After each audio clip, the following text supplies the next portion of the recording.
Toujours plus sollicités, les maires et présidents de communautés de communes verront leurs compétences renforcées d'ici 2017. Dans le même temps, les dotations d'État baissent en 2015. Alors tous se demandent comment faire. On sait qu'on est forcément au taquet au niveau du taux d'imposition, donc il faut qu'on fasse avec ce qu'on a. Mais on n'aura pas forcément les moyens de recruter des gens.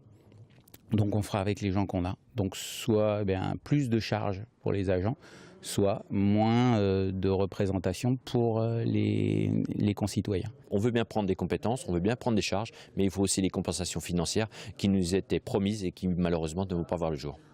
En matière de dépenses publiques, la Sarthe est plutôt bonne élève, avec des intercommunalités bien gérées, mais selon l'État, elle peut mieux faire. Tout le monde réclame des réformes, mais quand il faut passer à l'acte, c'est plus difficile. Je dis que les services de l'État, les sous-préfets d'arrondissement, les chefs des services départementaux de l'État sont là pour les aider, les accompagner. Il y a quelques jours, la Cour des comptes faisait état des lacunes des collectivités qui n'auraient pas apporté la contribution attendue à la réduction des déficits publics. C'est celui qui dit qui est, répond Jean-Claude Boulard, maire du Mans et sénateur.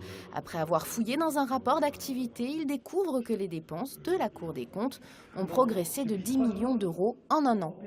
L'évolution de ces dépenses en progression, certainement justifiée, devrait conduire les juridictions financières à faire preuve de plus de mesure lorsqu'elles se livrent à des commentaires sur les budgets.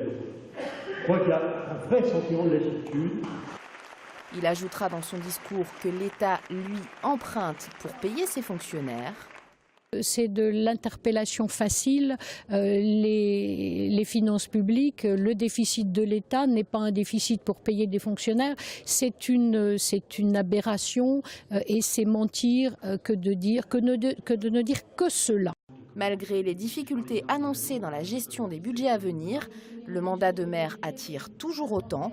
En Sarthe, lors des dernières élections municipales, 46% d'entre eux endossent l'écharpe tricolore pour la première fois.